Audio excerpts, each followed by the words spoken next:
ओम नमः शिवाय। दोस्तों, स्वागत है आपका हमारे चैनल पर। एक बहुत ही प्यारी बात कही जाती है कि सफलता वही है जो बार बार प्रयास करने से मिलती है। इसका सीधा सा मतलब यह है कि सक्सेस कोई आखिरी मंजिल नहीं है या कोई ऐसी चीज नहीं जो एक ही बार में मिल जाए। अरे नहीं, ये तो एक लगातार चलने वाला सफर है जो हमारी मेहनत, हमारे सब्र और हमारी लगातार कोशिशों का नतीजा होता है। तो चलिए, इसी पॉजिटिव सोच के साथ आज हम जानते हैं कि 13 अक्टूबर 2025 यानी आज का दिन ब्रह्मांड की नजर से हम सभी के लिए कौन सी नई ऊर्जा लेकर आया है। सबसे पहले पंचांग पर एक नजर डालते हैं।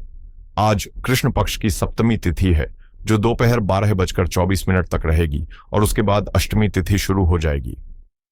दोस्तों, कृष्ण पक्ष का समय आत्म मंथन का यानी खुद के अंदर झांकने का होता है, क्योंकि इस समय चांद अपनी शक्ति को धीरे धीरे कम कर रहा होता है और हमें अपने भीतर की दुनिया को देखने का मौका देता है। दिन के पहले हिस्से में सप्तमी तिथि के स्वामी हैं स्वयं ग्रहों के राजा सूर्यदेव, जो आपके अंदर आत्मविश्वास, अधिकार और आत्मा की शक्ति को जगाएंगे। इसके बाद जैसे ही अष्टमी तिथि लगेगी, जिसके स्वामी भगवान शिव या मां दुर्गा मानी जाती हैं, ऊर्जा में एक गहरा बदलाव आएगा। ये एक तरह से सूर्य की बाहरी ऊर्जा से शिव की आंतरिक शक्ति की ओर एक यात्रा होगी। अब बात करते हैं आज के सबसे महत्वपूर्ण बदलाव की, जो नक्षत्रों में हो रहा है। आज दोपहर 12:26 तक आर्द्रा नक्षत्र का प्रभाव रहेगा और उसके बाद पुनर्वसु नक्षत्र लग जाएगा। आर्द्रा नक्षत्र के स्वामी हैं छाया ग्रह राहु और इसके देवता हैं रुद्र यानी भगवान शिव का उग्र स्वरूप। आर्द्रा का प्रतीक चिन्ह है आंसू की बूंद, जो शुद्धिकरण यानी प्यूरिफिकेशन की प्रक्रिया को दिखाता है। ये नक्षत्र जीवन में कभी कभी ऐसे तूफान लाता है जो पुरानी और बेकार हो चुकी चीजों को जड़ से उखाड़ फेंकता है, ताकि एक नई और बेहतर शुरुआत हो सके। तो हो सकता है कि दिन का पहला हिस्सा थोड़ा इमोशनल रूप से गहरा और बेचैनी भरा महसूस हो, लेकिन घबराने की बिल्कुल जरूरत नहीं है, क्योंकि दोपहर के बाद जैसे ही पुनर्वसु नक्षत्र का आगाज होगा, ऊर्जा में मानो एक चमत्कारी बदलाव आएगा। पुनर्वसु के स्वामी हैं देवगुरु बृहस्पति और इसका अर्थ ही है पुनः प्रकाश में आना या संपदा की वापसी। ये नक्षत्र आशा, सकारात्मकता और आध्यात्मिक ज्ञान का प्रतीक है। तो कुल मिलाकर आज का दिन राहु के तूफान से निकलकर बृहस्पति के शांत और ज्ञान से भरे प्रकाश में आने का दिन है। योग की बात करें तो आज सुबह 8:10 तक परिघ योग है। परिघ का मतलब होता है बाधा या अड़चान। ये योग संकेत दे रहा है कि सुबह के समय आपके कामों में कुछ रुकावटें आ सकती हैं, इसलिए धैर्य बनाए रखना बहुत जरूरी होगा। लेकिन 8:10 सुबह के बाद शिव योग लग जाएगा, जो कि एक अत्यंत शुभ और मंगलकारी योग माना जाता है। जैसा कि नाम से ही जाहिर है, इस योग पर भगवान शिव की कृपा बरसती है और इस दौरान किए गए सभी शुभ कार्यों में सिद्धि प्राप्त होती है। आज सोमवार है, जिसे हम सब चंद्रदेव का दिन मानते हैं। चंद्रमा हमारे मन का, हमारी भावनाओं का, हमारी मां का और हमारे जीवन के सुख का कारक है। इसलिए आज का दिन खास तौर पर अपनी भावनाओं को समझने और मन को शांत रखने का है। चलिए, आज के कुछ महत्वपूर्ण समयों को भी जान लेते हैं। ब्रह्म मुहूर्त रहेगा सुबह 4:50 AM से 5:38 AM तक। ये वो समय है जब ब्रह्मांड की जीवन ऊर्जा अपने चरम पर होती है। इस समय उठकर ध्यान या प्रार्थना करने से आपको असीम मानसिक शांति मिल सकती है। अभिजीत मुहूर्त रहेगा सुबह 11:49 से दोपहर 12:36 तक। ये दिन का वो अमृत काल है जब सूर्य अपनी पूरी शक्ति में होते हैं और ज्यादातर दोषों को खत्म कर देते हैं। कोई भी नया कॉन्ट्रैक्ट, खरीदारी या जरूरी काम आप इस समय में कर सकते हैं। और राहुकाल का समय रहेगा सुबह 7:53 से 9:19 तक। राहु काल के समय ब्रह्मांड में एक भ्रम की ऊर्जा होती है, इसलिए इस दौरान कोई भी बड़ा वित्तीय या व्यावसायिक फैसला लेने से बचना चाहिए। तो दोस्तों, इस पूरे पंचांग का निचोड़ ये है कि आज का दिन 2 हिस्सों में बटा हुआ है। दोपहर तक का समय आपसे सब्र, सावधानी और आत्मनिरीक्षण की मांग कर रहा है। आपको कुछ भावनात्मक उतार चढ़ाव या कामों में बाधा महसूस हो सकती है, लेकिन दोपहर के बाद का समय अत्यंत शुभ है, जो आपके लिए भाग्य का साथ, मन की शांति और कामों में सफलता लेकर आ रहा है।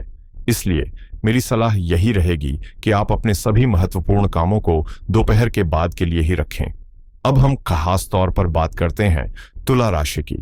तुला राशि के मेरे प्रिय जातकों, आइए अब समझते हैं कि ये सारी ब्रह्मांडीय ऊर्जा आपके जीवन की कुंडली पर आज कैसे अपना असर दिखा रही है।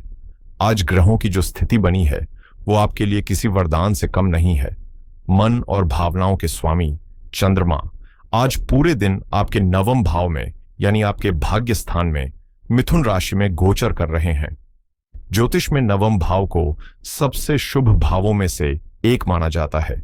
ये आपका धर्म, आपका भाग्य, आपके गुरु, आपके पिता और लंबी यात्राओं का घर है।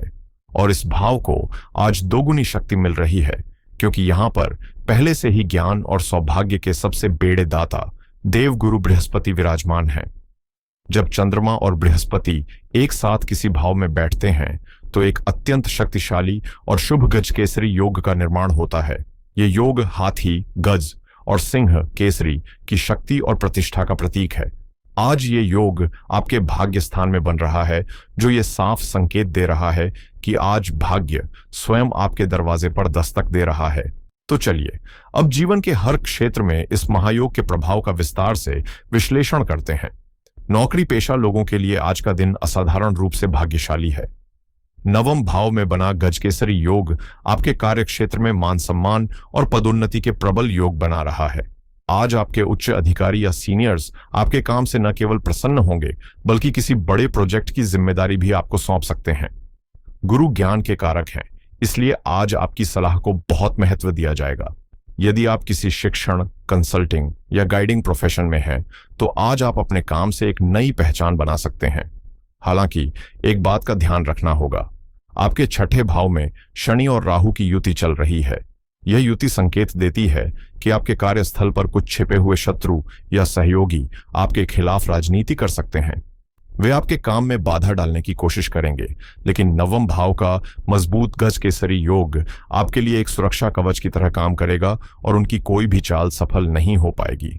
बस आप अपना काम ईमानदारी से करते रहें। व्यापारियों के लिए आज का दिन विस्तार और नई संभावनाओं का है। भाग्य का साथ मिलने से आपको कोई ऐसी बड़ी बिजनेस डील मिल सकती है जिसकी आप लंबे समय से प्रतीक्षा कर रहे थे। नवम भाव लंबी दूरी की यात्राओं का भी है, इसलिए किसी दूसरे शहर या देश से व्यापारिक प्रस्ताव आ सकता है। चंद्रमा की दृष्टि आपके तीसरे भाव पर पड़ रही है, जो आपको साहसिक निर्णय लेने की शक्ति देगी। आज आप अपने बिजनेस में कोई नया प्रयोग कर सकते हैं, कोई नया प्रोडक्ट लॉन्च कर सकते हैं और उसमें सफलता मिलने की प्रबल संभावना है। पिता या पिता तुल्य किसी व्यक्ति की सलाह और आर्थिक सहयोग आज आपके लिए बहुत लाभकारी सिद्ध होगा। घर को संभालने वाली देवियों के लिए जो अपने परिवार की धुरी हैं, आज का दिन मानसिक शांति और आनंद का है। आपके नवम भाव में चंद्रमा और बृहस्पति की युति आपके मन को बहुत प्रसन्न और संतुष्ट रखेगी। आज आपका मन घर के कार्यों के साथ साथ पूजा पाठ, सत्संग या किसी धार्मिक ग्रंथ को पढ़ने में अधिक लगेगा। आप अपने घर में एक बहुत ही पॉजिटिव और आध्यात्मिक माहौल बनाएंगी। आपके इस सकारात्मक स्वभाव का असर पूरे परिवार पर पड़ेगा और घर में सुख शांति बनी रहेगी। संतान पक्ष से कोई शुभ समाचार मिलने से मन प्रसन्न होगा। जीवन साथी का भी पूरा सहयोग मिलेगा और वे आपकी भावनाओं का सम्मान करेंगे। आज आप परिवार के साथ किसी धार्मिक यात्रा की योजना भी बना सकती हैं। हालांकि छठे भाव में शनि राहु के कारण आपको अपने स्वास्थ्य का ध्यान रखना होगा और दैनिक कार्यों में थोड़ी अधिक मेहनत लग सकती है, लेकिन भाग्य का साथ होने से आप हर कार्य को आसानी से पूरा कर लेंगी। दोपहर के बाद का समय विशेष रूप से अनुकूल है, जब आप अपने लिए थोड़ा समय निकाल पाएंगी और मानसिक शांति का अनुभव करेंगी। आर्थिक मामलों के लिए आज का दिन अत्यंत शुभ है। नवम भाव को लक्ष्मी स्थान भी कहा जाता है। यहाँ पर धन के दो प्रमुख कारक गुरु और चंद्रमा की युति आपके लिए धन के अप्रत्याशित स्रोत खोल सकती है।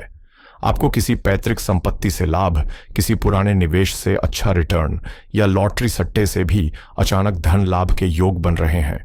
हालांकि आपको एक सलाह दी जाती है। आपके द्वादश भाव यानी व्यय स्थान में सूर्य और केतु बैठे हैं। यह संयोजन अचानक होने वाले खर्चों का भी संकेत देता है। यह खर्च किसी धार्मिक यात्रा, दान पुण्य या किसी अस्पताल पर हो सकता है, तो धन का आगमन होगा, लेकिन धन का प्रवाह भी बना रहेगा। बुद्धिमानी इसी में है कि आप धन का सही प्रबंधन करें। विवाहित जातकों के लिए आज का दिन रिश्ते में एक नई आध्यात्मिक गहराई लाने वाला है। आज आप और आपके जीवन साथी के बीच केवल भौतिक आकर्षण ही नहीं, बल्कि एक बौद्धिक और आत्मिक जुड़ाव महसूस होगा।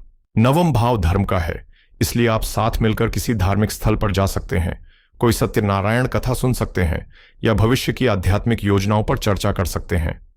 यह आपके रिश्ते को एक बहुत ही मजबूत आधार देगा। जीवन साथी की सलाह आज आपके लिए भाग्यशाली साबित हो सकती है, इसलिए उनके विचारों को सम्मान दें। यदि आप किसी प्रेम संबंध में हैं, तो आज का दिन आपके रिश्ते को सत्य और विश्वास की कसौटी पर परखेगा। गजकेसरी योग के प्रभाव से आज आप अपने रिश्ते में औपचारिकता से आगे बढ़कर एक गहरे समर्पण की तलाश करेंगे। आप अपने पार्टनर को अपने परिवार से मिलवाने या रिश्ते को विवाह के बंधन में बांधने के बारे में गंभीरता से विचार कर सकते हैं। आज आपके बीच जो भी बातचीत होगी वह बहुत ही सार्थक और भविष्य को लेकर होगी। स्वास्थ्य की दृष्टि से दिन बहुत अच्छा रहने वाला है। नवम भाव में चंद्रमा और गुरु की उपस्थिति आपको मानसिक रूप से अत्यंत प्रसन्न और ऊर्जावान बनाए रखेगी। इस मानसिक प्रसन्नता का सकारात्मक प्रभाव आपके शारीरिक स्वास्थ्य पर भी दिखाई देगा। फिर भी आपको दो बातों का ध्यान रखना है। पहला, छठे भाव में वक्री शनि और राहु पुरानी बीमारियों को फिर से उभार सकते हैं, विशेषकर हड्डियों, नसों या पेट से संबंधित। दूसरा, 12वें भाव में सूर्य और केतु आपकी नींद में थोड़ी खलल डाल सकते हैं या बाईं आंख में कुछ समस्या दे सकते हैं। इसलिए अनुशासित दिनचर्या और पर्याप्त नींद लेना आवश्यक है। विद्यार्थियों के लिए आज का दिन स्वर्णिम अक्षरों में लिखा जा सकता है। नवम भाव उच्च शिक्षा, शोध और गुरु का होता है। यहां पर ज्ञान के सबसे बड़े कारक बृहस्पति और मन के कारक चंद्रमा का एक साथ होना आपकी सीखने की क्षमता और एकाग्रता को चरम पर ले जाएगा। जो विद्यार्थी मास्टर्स, पीएचडी या किसी प्रतियोगी परीक्षा की तैयारी कर रहे हैं, उन्हें आज कोई बड़ी सफलता मिल सकती है। किसी गुरु या शिक्षक का विशेष मार्गदर्शन प्राप्त होगा जो आपके लिए सफलता के द्वार खोल देगा। विदेश में शिक्षा प्राप्त करने के इच्छुक छात्रों को भी आज कोई शुभ समाचार मिल सकता है। तो तुला राशि वालों, आज के दिन का सार यही है कि ब्रह्मांड की शक्तियां पूरी तरह से आपके पक्ष में है। भाग्य आपके साथ है, ज्ञान आपका मार्गदर्शन कर रहा है और मन प्रसन्न है। दिन का पहला भाग थोड़ा धीमा रह सकता है, लेकिन दोपहर के बाद आपके हर प्रयास को सफलता मिलेगी। और आज के लिए जो महासूचना है वो ये है कि अपनी अंतरात्मा की आवाज पर विश्वास करें।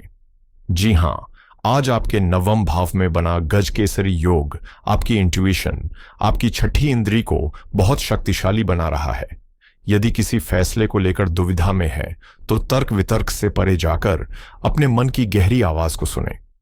आज आपका मन आपको जो मार्ग दिखाएगा वही आपके लिए सौभाग्य का मार्ग होगा। इस अद्भुत दिन के शुभ फलों को और भी बढ़ाने के लिए आप कुछ बहुत ही सरल और तार्किक उपाय कर सकते हैं। पहला उपाय है गजकेसरी योग को सक्रिय करने के लिए सुबह स्नान करने के बाद एक कटोरी में थोड़ा गंगा जल लें और उसमें एक चुटकी हल्दी या थोड़ा केसर मिलाएं। फिर इस जल को अपने मस्तक, कंठ और नाभि पर लगाएं। बृहस्पति का संबंध पीले रंग, हल्दी और केसर से है और मस्तक पर इसे लगाने से आपका आज्ञा चक्र सक्रिय होगा और आप सही निर्णय ले पाएंगे। दूसरा उपाय है द्वादश भाव के दोषों की शांति के लिए। आपके 12वें घर में सूर्य और केतु की युति आपको अज्ञात भय या अनावश्यक खर्च दे सकती है। इसके नकारात्मक प्रभाव को सकारात्मक ऊर्जा में बदलने का सबसे अच्छा तरीका दान है। आज किसी नेत्रहीन व्यक्ति को या किसी वृद्ध ब्राह्मण को थोड़ा गुड़ और गेहूं का दान करें। यह उपाय आपके आत्मविश्वास को बढ़ाएगा। और तीसरा उपाय है मन की स्थिरता और शिव कृपा के लिए। आज सोमवार है और दोपहर के बाद शिव योग भी लग रहा है। आज शाम को सूर्यास्त के बाद किसी शिव मंदिर में जाकर या अपने घर के मंदिर में ही शिवलिंग पर एक लोटा जल और थोड़ा कच्चा दूध अर्पित करें और वहीं बैठकर ओम सोमाय नमः मंत्र का 108 बार जाप करें। यह उपाय आपके मन को स्थिर करेगा और आपको भगवान शिव की विशेष कृपा का पात्र बनाएगा। मुझे आशा है कि इस विस्तृत विश्लेषण से आपको आज के दिन को सही दिशा देने में सहायता मिलेगी। याद रखिए, ग्रह केवल मार्गदर्शक हैं, पुरुषार्थ आपको ही करना है। परमात्मा आप सभी का कल्याण करें। हर हर महादेव।